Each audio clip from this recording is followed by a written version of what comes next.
saying in my community that an elderly person sitting on a stool can see very far than a young boy climbing on a tree.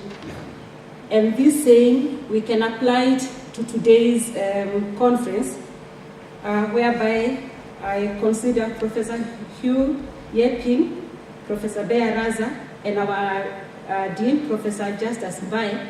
It's like a council of elders sitting on a stool, but seeing further, seeing the snow on the Himalayas. I say this because they have a vision. They have a vision not only for Kenya, but for Africa. We are a young country, and our sense of nationhood is still very young. And we are going through a lot. And I believe through such initiatives, we are going to help transform our societies. I'm here to present a paper. It is on social cohesion, the soft underbelly of peace building in Kenya.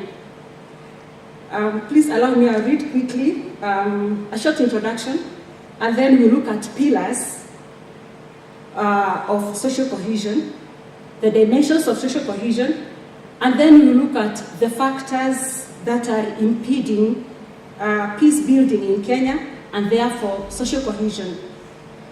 Social cohesion is a concept that was first used by French sociologist Émile Durkheim in the 19th century, as he struggled to understand and explain the changes that were transforming the traditional French society of his time, following Industrial Revolution in Europe.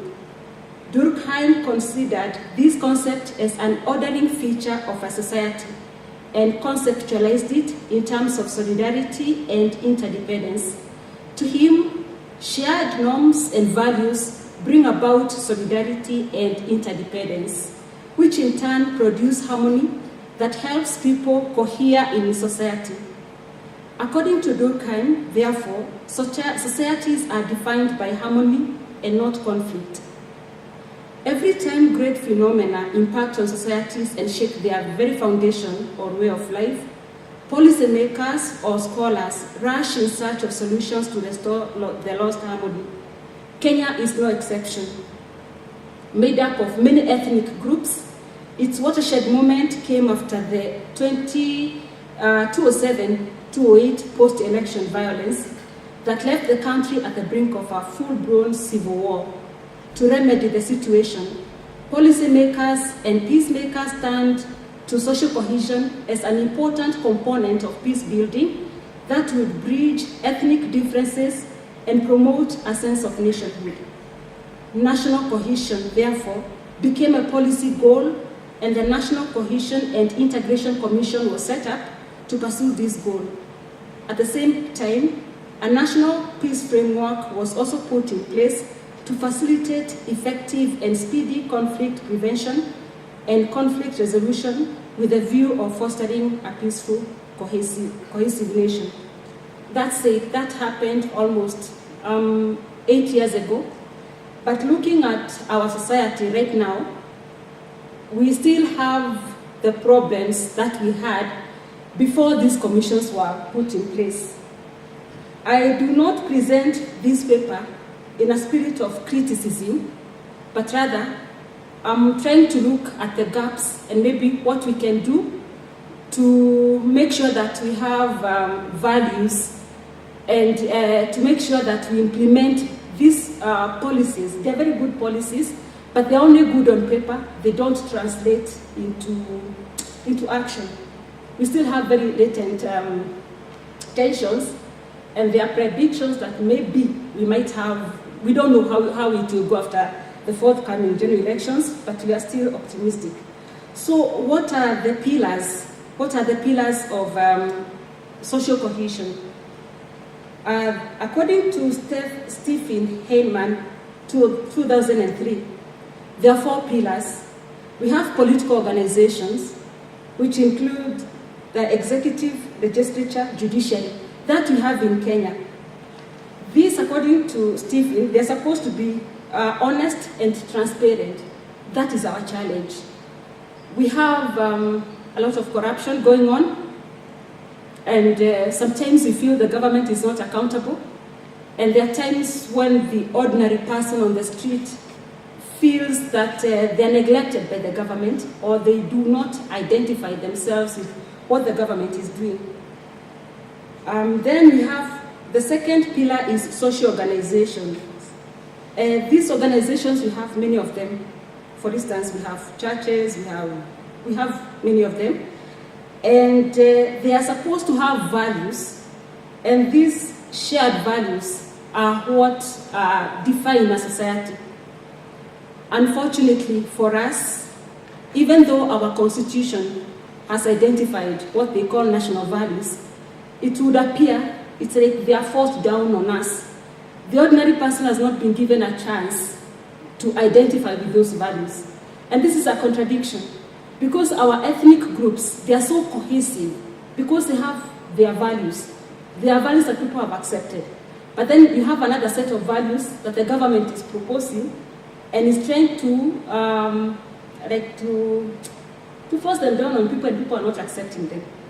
So it's a huge challenge, and with that kind of challenge, you cannot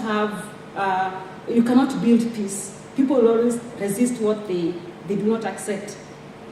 Then we have economic organizations. These are organizations also that are supposed to promote good governance in the corporate world. They're supposed to adhere to legal procedures, particularly when dealing with employees and clients, and when providing services. We also have a huge challenge in that area, and there are times when these organizations have been accused of not offering equality and equity, and it is also a huge challenge because our economic system has created a huge, yeah, I'm getting there. We have created a lot of, the economic, it has created two classes of people, the haves and the have-nots. The have-nots are just too many, and those with riches, they are growing richer and richer by the day. So that's a huge challenge. And when you have this, it creates what kind of exclusion. And now, quickly, let us look at the factors that are impeding cohesion. Okay, we have the exclusion, we've already said. We have that economic exclusion, which is creating poverty, economic deprivation, and many young people cannot even access basic education. And it's these young people, again, who are used to disrupt peace, and they create a lot of insecurity, because once they are hungry, they are jobless, they have to look for means to survive. Then you have marginalization. We have marginalization in communities. Particularly, we have what we call the North Frontier districts, which are marginalized. They do not feel the presence of the government. They are very remote areas, and very little has been done to bring them at par with the larger Kenyan community. We also have marginalization in politics. You find it like we almost have dynastic, we have dynasties in our politics. Like if you do not belong to a certain group of people, or if you do not have a certain amount of money, you are excluded from politics. And that has caused a lot of unhappiness, and I believe that is part of the latent tensions that we have. And lastly, again, we said corruption has actually destroyed our social fabric. Corruption is a major problem in Kenya. And as I conclude, I want to say there is no society that is 100% cohesive. And there will always be conflicts in society, but the most important thing is to look for mechanisms and ways in which to manage them. And like Durkheim said, societies regulate conflicts in order to create a harmony. Therefore, I conclude once again by thanking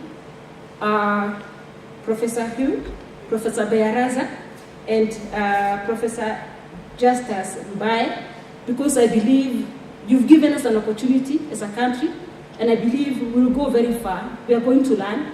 We'll do research as a professor in the morning challenged us, and somehow we'll also catch up with the rest of society. Thank you.